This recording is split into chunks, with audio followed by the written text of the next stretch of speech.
Hello, my name is Sebbi and welcome back to the coffee break in Minecraft. Today is Sunday, May 14th, 2017.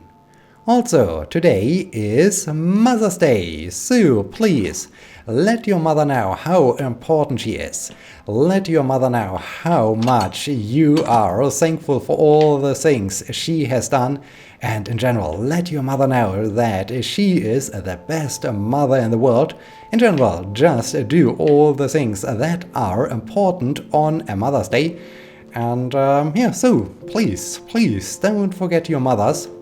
And yeah, after this important reminder that probably has saved your lives because you completely forgot about Mother's Day, we can now start with the episode and by throwing some snowballs. Okay, now I like to get to my cabin in order to store a couple of items, and I think I have to go for the glowstone approach because this looks really weird. At first I thought, okay, it's okay to have some leaves over there to cover the pumpkin, but no, this jack-o'-lantern over there isn't good because this leaf block is way too different to the grayish environment, so you easily spot it, and yeah, it does not look good. Alright, I think I have to go for the glowstone route, and for this purpose I need to descend back into the nether, but I don't think I like to do this today because, yeah, the nether is still dangerous. The nether is still dangerous. I had some very close moments as I got attacked by those magma creatures. Those slime block-like creatures that look a little bit like a spring or so, because wow, they do a lot of damage. I'm really surprised all the time how much damage they can deal, and yeah, in this case I'm not so happy about going back into the nether. Also, I think I am running out of glowstone next to the portal, so I need to venture deeper into the nether, and this of course brings even more problems. So yeah, but soon I have to return to the nether, at least for a brief moment, to grab some glowstone that I can add some more glowstone to the path up there to make things a little bit more bright during the night. But first, I like to make some progress in constructing the bridge and maybe in building the path. Also towards finally catching a mending book. This would be also nice. So, a lot of things to do. And also a lot of things to talk about. One thing I like to talk about is a thing I already addressed, and yeah, I think it will become quite problematic over the course of the next months, and that is the summer is coming, and yeah, that's of course all the time problematic, but it seems to be very problematic in my new place. I already told you that I am living in an apartment that basically has 2 floors. So from the living room I have a small ladder going to the, or small staircase going to the, basically the attic. And yeah, normally I think you are expected to sleep in the attic and to have in the normal living room your bedroom basically, but I decided to have placed my bed in the living room. I mean, currently I'm living alone, so it's not so much of a problem to have the bed in there, and I did this because I expected that it will be quite warm during the summertime when I'm directly underneath the roof, and yeah, although we haven't had really hot temperatures outdoors, the temperatures were around 20 centigrade or so over the last 2 days, but the sun was shining, and it was still all the time a little bit cloudy, but at the time the sun was shining, it got really warm in here. Currently it has 27 centigrade in my office, which is way too warm for me. I mean, I prefer cooler temperatures. I prefer room temperatures around, well, maybe 19 to 20 centigrade or so. So 27 centigrade is way too warm. And the interesting thing is, when I go downstairs, when I go into the bedrooms slash living room, basically my normal room, then there are only 21 centigrade. So there is a huge temperature difference between the two floors. And yeah, as I said, it's just the beginning. The sun wasn't shining that long, but it's enough to really start to turn my office into a furnace, and I'm already scared of the next month. So yeah, this will be horrible. This will be very, very terrible to be grilled in my office while I'm doing the recording. So yeah, I hope the quality of my videos isn't affected by those circumstances. All right, horse, before you ran away. Wait, horse. We need to check if we got. Oh no! Before we check if we got pumpkins, I like to continue a little bit with the bridge. So yeah, I hope the quality will not be affected that much, but yeah, we will see. Then I have an interesting story to tell. Friday, I had a meeting with, and oh, I need also to add some more torches to this particular cave where I had those. I guess he was an Enderman. Where I had those creeper incidents. Yep, you can see the creeper craters. Let's have no torches, dang it. But let's have a quick glance into this cave. It extends a bit. It extends quite a bit to some more creepers. Oh dear, there were 2 creepers. Ugh. Hi. All right. No. I said, oh dear, no. Okay, I will come back when I have some torches. So, Friday, I had a meeting with one of my students. He works with a training game I developed over the course of my career as a PhD student, my Affine Transformation training game. And yeah, he did this for his for his bachelor thesis, because yeah, he's turning it into a VR game. So then I have a normal desktop version and a VR game.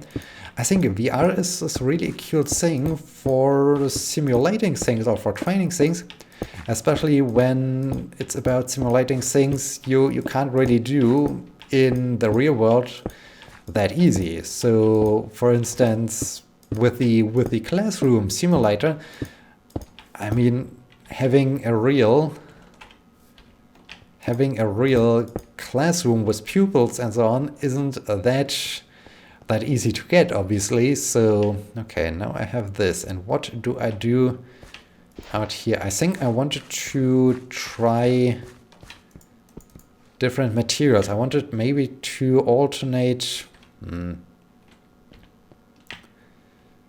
At first I wanted to say alternate between granite and diorite. I hope this is the reddish and the white color.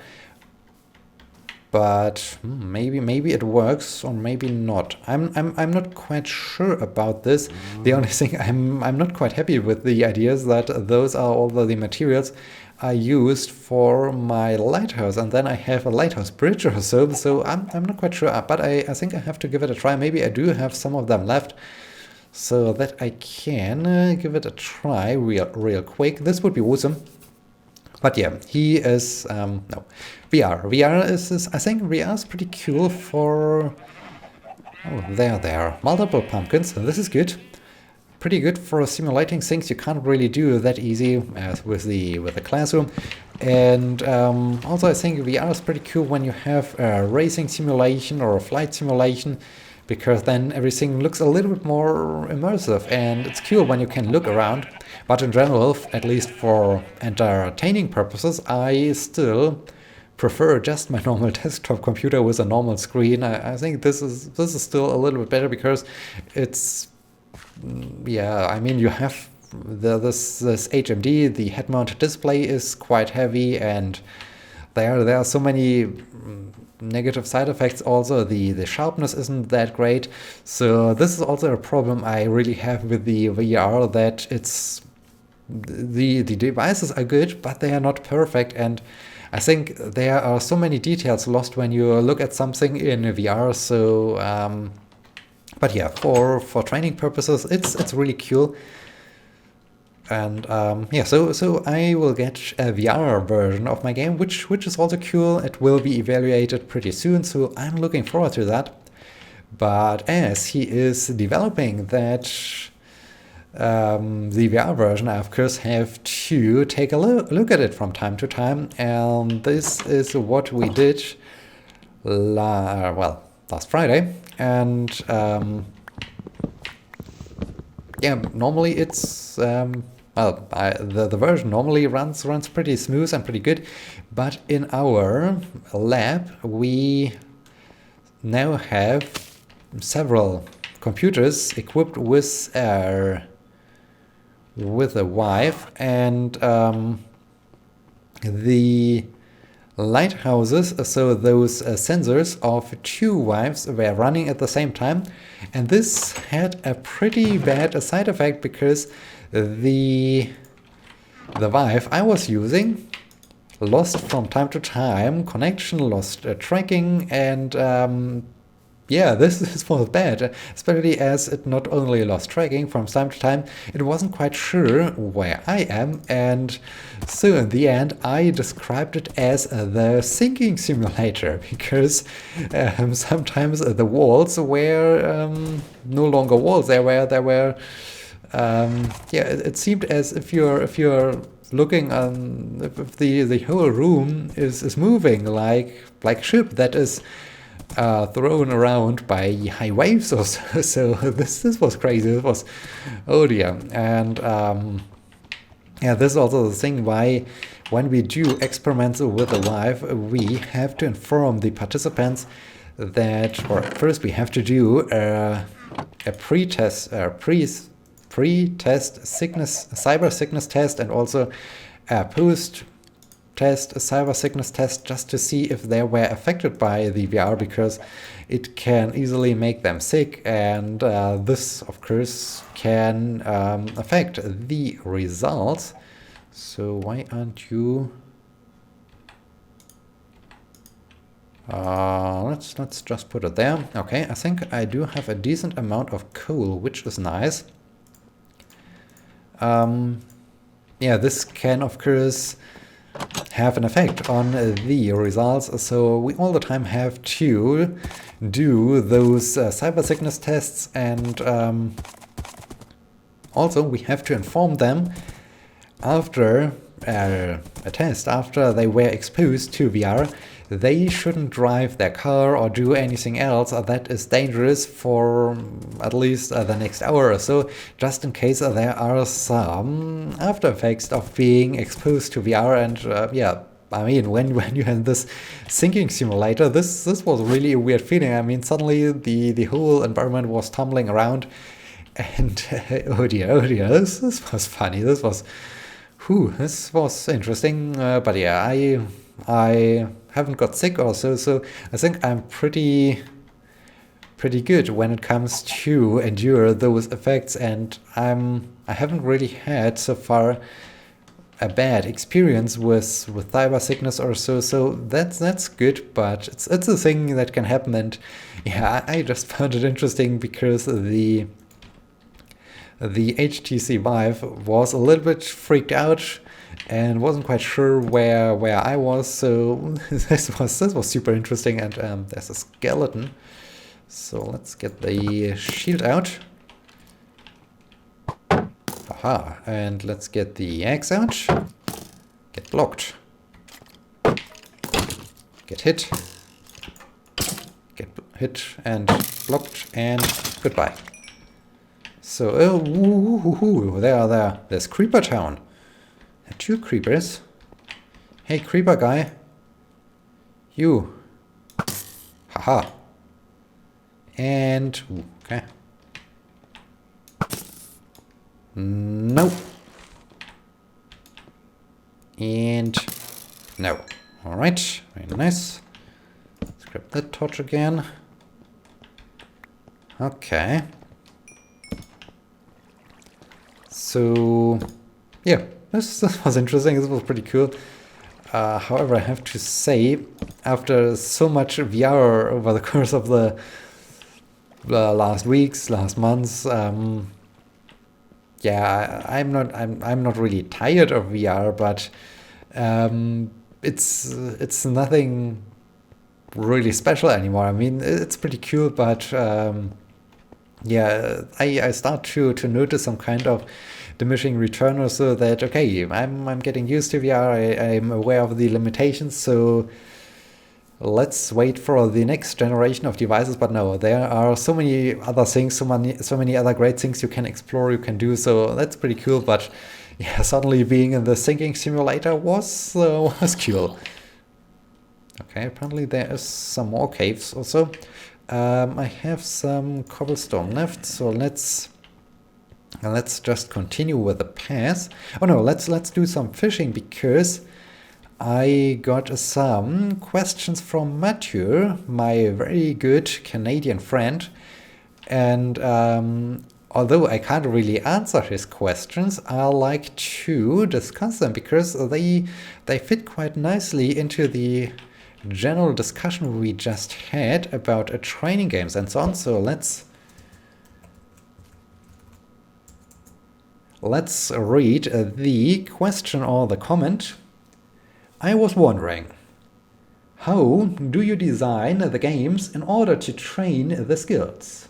How do you choose to implement a certain feature in your game that you know will help in consolidating the skill? Dang it. Is there a method, or is it a trial and error? Maybe it is a question that is over the scope of the coffee break, but if you have some reading suggestions, if there are readings on this, it would be great. So, yes, I in the end, he just asks, how do you develop training applications, gamified training applications for a certain knowledge, for a specific knowledge, for a skill? And is there a method? And yeah, there is a method, and that's exactly what my research is all about, because this is really what I like to find out. I like to find out how can you develop those gamified training environments, how can you develop serious games, and how exactly is the skill and knowledge training, or what exactly causes this knowledge training. So in the end, I'm currently about to create and develop such a model. I think I already have such a model. I just have to really make sure that the paper is absolutely spot on, is well defined, is really explaining this model in detail. And yeah, basically the questions you ask are the questions I ask myself, and the questions will be answered hopefully with my PhD. Well, not only with my PhD, but with the paper I'm currently developing and writing. So that's pretty cool, and I'm really amazed that you also got to this question, and that you ask for some reading material, because it really shows that, yeah, I think I am on something that is quite important, that is really cool, and that has maybe some interesting applications. I mean, yeah, you really can then, at least from my point, understand how the whole training process with computer games works, and that's of course pretty cool. And in this case, although I can't answer your question right now, because obviously I can't talk about the model I have developed when it's not published, because yeah, this would be a little bit against the normal scientific approach At first, of course, you have to go through peer review, and once it's accepted, I can of course talk about this, but until this point I unfortunately have to yeah, I can't reveal those information, but still, it really made my day. I was really happy as I read your questions, because this exactly yeah, this is my research. I mean, this is the thing I'm doing now for several years by now, and I try to answer for several years by now, and well, I already have this model. It's just a matter of time until everything is prepared, everything is ready, and everyone involved is happy with the paper, so that we can submit it, and hopefully it will get accepted, so that I then can share it with you, with the community, and this would be really awesome. So yeah, thank you for your question, and be patient, be just a little bit more patient, and soon you will get hopefully something very amazing to read, and then I hope you will of course use my paper in all of your papers, that I get a lot of citations. This would be cool, this would be really awesome. And along those lines, it was quite interesting. On Friday I also had a meeting with my PhD advisor, and yeah, we also discussed this model, and then we came up with, oh dear, the sun is about to set. Can please another fish? I need to return to my tower. Oh dear, this, I don't want to have evil guys again. All right, screw it.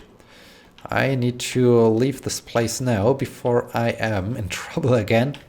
Yeah, and we started to discuss other things where we can test this model with, and so I said to him, well, apparently we are already planning and talking about the things I can do once I'm done with my PhD, because this is way out of the scope of my PhD. This would be way too much. So but yeah, this is cool, that there's so much potential, there's so much more research that can be done, and this of course is fantastic. This is really awesome, and yeah, so I'm looking forward to this, and now I need to get to my horse and get back to my tower, because I like to sleep in my tower. I hope this time I can get up there without being attacked, and then I can also check the chests in my basement. Oh dear, hi, don't mind me, guys. Oh dear, let's circle around that way. Very nice, nicely done. And close the doors before it's too late. Very nice. Leech. Oh dear, there's a creeper waiting there. This is bad. Okay, maybe I can go to bed despite this creeper being there. This would be nice. No. Let me in, please. Okay, raw. This is cooked fish. Very nice. I have 3 glowstone. Right, at least I have 3 glowstone left. This is good. Not enough, but or else for 3 glowstone enough? Might be. Still, I think I have to return to the nether at some point. Okay, let's see. Yeah, maybe. No, I don't think that 3 glowstone is enough, but still. Okay. Yeah. I think I covered more or less everything I wanted to talk about. So yeah, research is coming along nicely. Science, well, it's coming along nicely. I'm not quite sure. I just hope that this one particular paper with the model is ready soon, because yeah, it's the paper I waited for feedback for over a year, and finally it's making some progress. So I hope this progress will continue, and it will finally come to a good end and be accepted once it's submitted. And yeah, so much about this. I hope you have enjoyed this episode, and I hope you already have called your mother, or you will call your mother right after you finished watching this episode. In this case, thank you so much for watching. Until next time, my name is Sebbi. See you!